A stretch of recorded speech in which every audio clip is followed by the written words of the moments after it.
Nasa harap sa hiling. Nandito. Nakita mo na, Miss?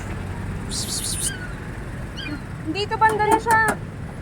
Dito banda.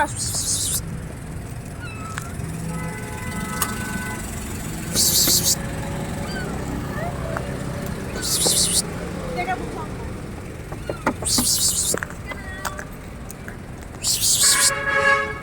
Nakita mo na, Miss? Hindi siya pwedeng umakyat. Kasi mainit po.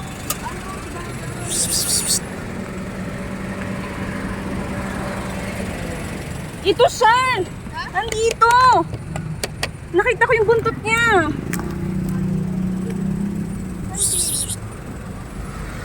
Nandito siya. Ito, totoo. Ito siya. Ito.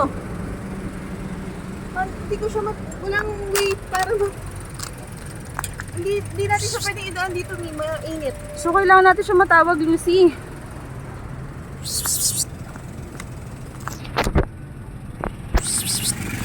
Labas ka na lang, please. Kapag hawakan yung ano. Pwede bang i-off mo muna? Pero kasi hindi rin siya lalabas agad.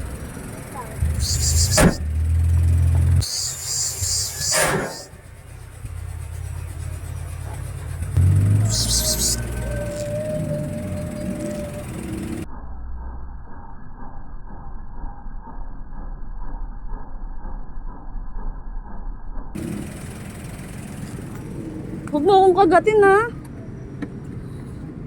Nakita mo na, Miss? Oo, nakita ko yung buntot niya nandito.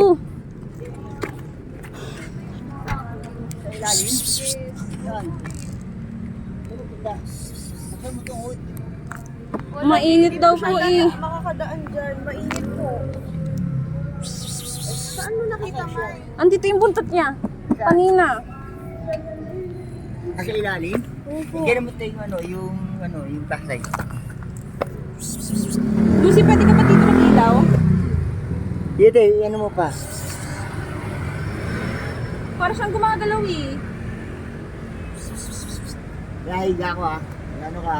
Ate? Sige po. Na. Hindi ko makita eh. Sumasagot siya kanina eh. Wala na. Wala na ate. Miss, narinig pa namin dito eh.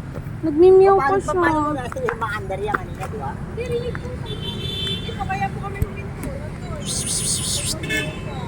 Buksan mo to para makita ko kasi tago ko sa ilalim. Sige na please, huwag mo kami pahirapan.